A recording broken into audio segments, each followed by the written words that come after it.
Kannada superstar যশ অভিনীত বহুল প্রতীক্ষিত cinema toxic a fairy tale for grown ups নানা বিতর্কে জড়ালেও অবশেষে মুক্তির আগে সেন্সর ছাড়পত্র পেল।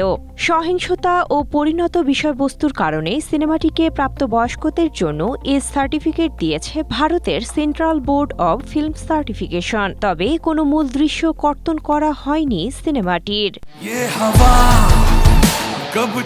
জানা গেছে, ছাড়পত্র দিতে গিয়ে কিছু ছোটখাটো পরিবর্তনের নির্দেশ দিয়েছে বোর্ড এবং সিনেমায় ধূমপান ও মাদক সেবন সংক্রান্ত স্বাস্থ্য সতর্কতা যুক্ত করার কথা বলা হয়েছে।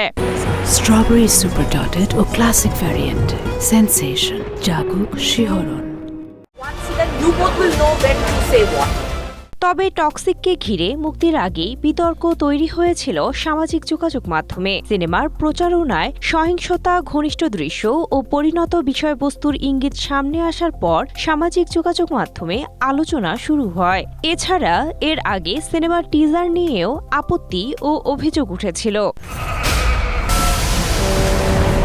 আলোচিত সমালোচিত এই সিনেমাটি আনকাট ছাড়পত্র পাওয়ায় প্রশ্ন তুলেছেন অনেকে। এমনকি ভারতের একাধিক নারী কমিশন এবং শিশু অধিকার কমিশন সেন্সর বোর্ডের কাছে অভিযোগও জানিয়েছিল।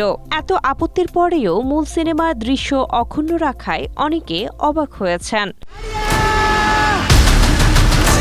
চলতি বছর ২৬ আগস্ট প্রেক্ষাগৃহে মুক্তি পাবে টক্সিক। গীতু মোহন দাস পরিচালিত এই সিনেমাটিতে যশ ছাড়াও আরও অভিনয় করেছেন কিয়ারা আদভানি, নয়নতারা, তারা সুতারিয়া, হুমা কুরেশি ও রুক্মিণী বসন্তের মতো তারকারা। Sinthia Aktari, Asia post.